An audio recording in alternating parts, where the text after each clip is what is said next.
even more depressed about it than I am. She said, well, and then she slaps this piece of paper down on the desk. She said, well, when Mr. Walters gets in, give him this. And it was a stiff memorandum to say that the office was contravening the Health and Safety at Work Act. It's time the tale was told of how you took a child and you made him old. The John Peel sessions, they were really important because at that time, and we did want to make music for people our own age, because punk had been a few years before, you know. And then we did this session, and I think it was repeated like 4 times or something. I mean, there was a phenomenal reaction to this session, and John Peel personally was bigging us up massively, you know. And it became like our sort of bulletin to our audience, really, in the end. He saw probably the edgier, more awkward kind of groups. I think, you know, people who were going to do something always just left of centre, who were going to take something from a different angle, rather than just copying what had gone before. He was always interested in, you know, people who can make a good tune, but do it with a slightly different twist, or do it so it just doesn't quite fit. Music play, make it dreamy for dancing. Must be a way that I can dress to please him. It's hard to walk in the dress, it's not easy. It's spinning over like a heavy loaded fruit tree. If you put it on, if you put it on, if you put it on, if you put it on.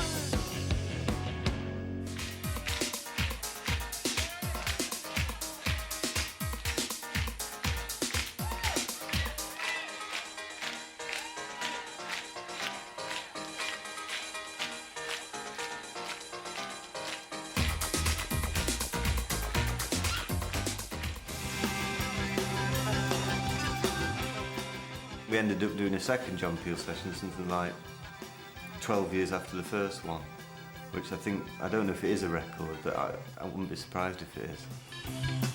Wanna live with common people like you.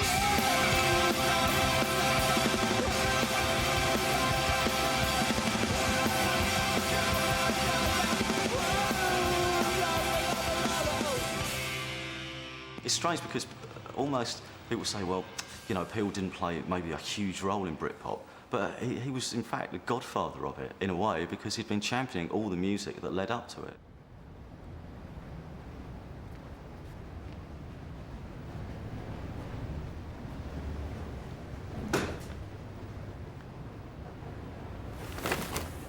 All this has come in, I should tell you, since last Friday morning. So really, Monday was a bank holiday.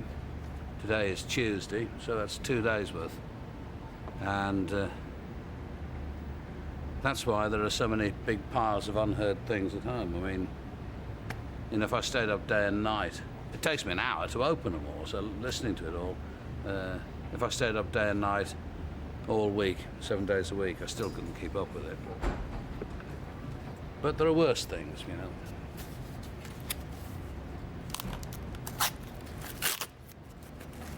Peel's always been and has always liked to be seen as a rather kind of solitary figure who, you know, likes a particular sort of music that most people don't like, and that suits him very well. And in a way, that assures his sort of longevity there.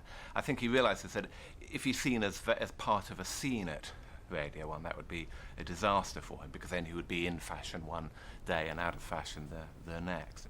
Still sounds pretty good to me, I must say. Those are the adverts from years and years ago. One called Wonders, and as I say, it's on that 5 CD set from Universal, Punk and New Wave, 1976 to 1979. And here's a track from another one of the records that I got from Cornelius in between their tittering when they were at the Queen Elizabeth Hall recently. And it's from an LP by Takako Minikawa called Cloudy Cloud Calculator. This is Milk Rock. He spends a fair bit of time there. He doesn't just come in for the 2 hours. He comes in the afternoon often and goes through these endless amounts of envelopes that he's got. And I think the first time I saw him, he was actually asleep at his desk. And he'd obviously had a kind of rough night or late night, you know, the night before at home. And he was asleep at his desk. And he woke up, and sort of almost like a sort of automaton, he began opening these envelopes before he kind of even realised quite where he was. He began, this is what he's been doing all his life. Another sort of 12-inch, you know, had come in, and and he was excited to see whether the colonic irrigators had come up with it again.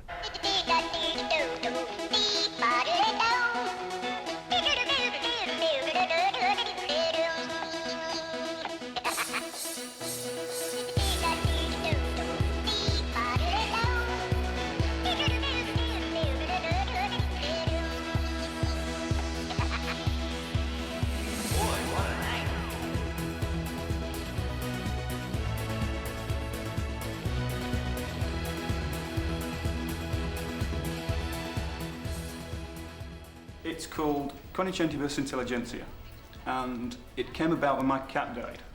And the evening she died, to cheer myself up, I found this sample off the internet, and I did this little tune. And we expanded it into a full-length 3-minute piece. And we sent it to Peely just as a sort of almost work in progress, just to entertain him, just to give him something to listen to. And he played it on air, and we got this extraordinary reaction from the listeners.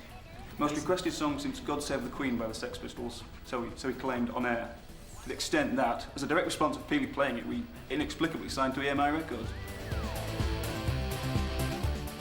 We kind of work from our kind of bedrooms, so every time Phil's on, so Tuesday, Wednesday, Thursday he's on, we're at home and we're listening to John Peel on the radio, and we're sitting there with our computers, and that's when we send most of our emails to him as he's on air.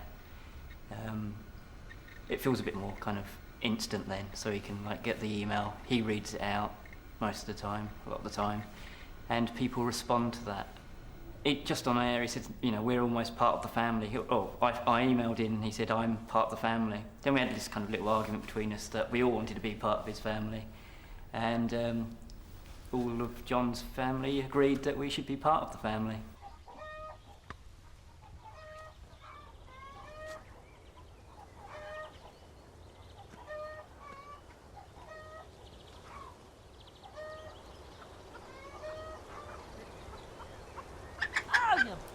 Florian speaks no English and seems to have an active dislike of dogs and ducks. Florian is an exchange student and has been staying in Sheffield with Nicola Harrison and her family. Nicola unburdens herself on the subject of Florian in this week's Home Truths. Then Ian Pennington and his stepson Paul Barber tell us about kidnapping kidnapped children from Sardinia. And popular favourite Louise Renison explains how difficult it is to be taken seriously once you've had to have a pair of pink slingbacks surgically removed, from your feet of course.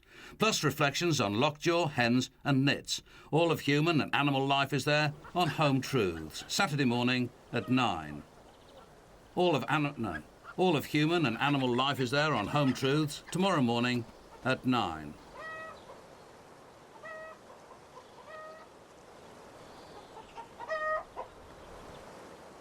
Got you. What about the kids? What do they make of? I think probably they ever listen to it. They don't listen to it, no, because they're never up. But I think they would object if you talked about them too much. They'd be embarrassed, wouldn't they? Yeah, you have to be careful. Yeah, I mean, obviously it depends on what the topic is, but and which child too. And which child. But the success of Home Truths, or just the fact of Home Truths, has resulted in my getting more and harsher criticism than I've ever endured in my life, I must admit, and some of it, kind of hurtful, really, because it's just been wild and unfocused, and in most cases incredibly inaccurate. I don't like to see the old lion tamed. I don't like to see John Peel, the great beast of the jungle, the mad boy in the attic, becoming a sensible dad, a sensible parent like the rest of us. So I'm not keen on that. I'm also not keen on what seems to me a real dichotomy here, because I think that John Peel thinks he is doing the nation a serious service here. He's listening to the problems of troubled people, and he's doing his best to relate them to possible solutions or ways out. I think the BBC, wearing its new focus group, let's get the particular audience segment kind of hat, has said, let's get loads of people on with problems and get someone sensible to talk to them, and have done that. So I think the BBC is being slightly cynical, where he is being incredibly sincere. Tell me exactly how you want it done. Can you do that faster but sound more laid back. Yeah. You think, no, that doesn't work. So he said, OK, I want it to sound like this. Radio rentals. You'll be glued to our sets, not stuck with them. That's what I've just done. Yeah. I've been doing that for the last... Have you ever walked out of one? No. No, I've walked out of two. Yeah. Oh, what good. I just said. I think that's very frankly, you know, whatever it is you pay me, fuck it. I really don't need this. And the satisfaction you get when you hit the street. Yes! Because the Bristol & West specialises in mortgages, savings, investments, and nothing else. The thing with Peel, of course, is that he knows what he's doing. He's been around so long. I don't think everyone, if they haven't got sick of him by now, I don't think they're going to be sick of him, you know, in just because he does an extra voiceover or just because he does an extra programme on Radio 4. And I think a lot of Radio 4 people as well aren't really so much aware of his Radio 1 work. I think maybe they feel, well, you know, I did hear this voice when I was, you know, at college and in the early 70s, but now he does something totally different and he's great at it.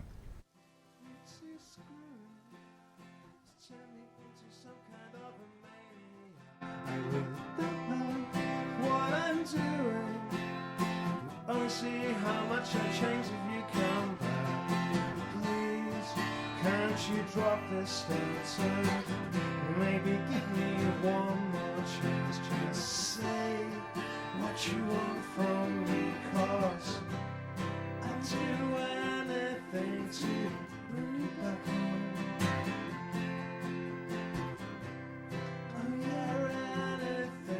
Sometimes you understand what it is you're seeing and hearing, sometimes you don't.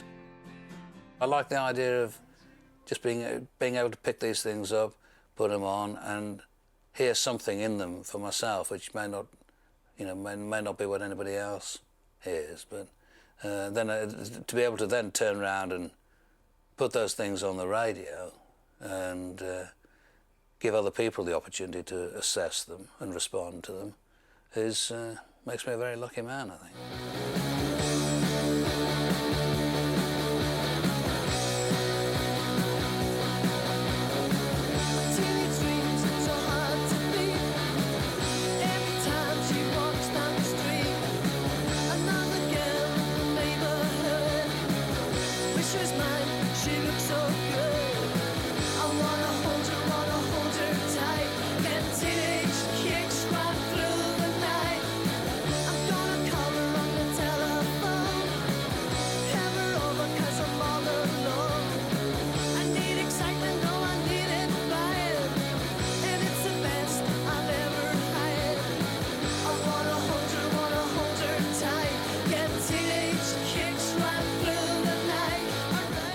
Teenage Dreams So Hard to Beat is a kind of nice summary, you know. I'd quite like to have that on my tombstone. Not just yet, you know, when the time comes.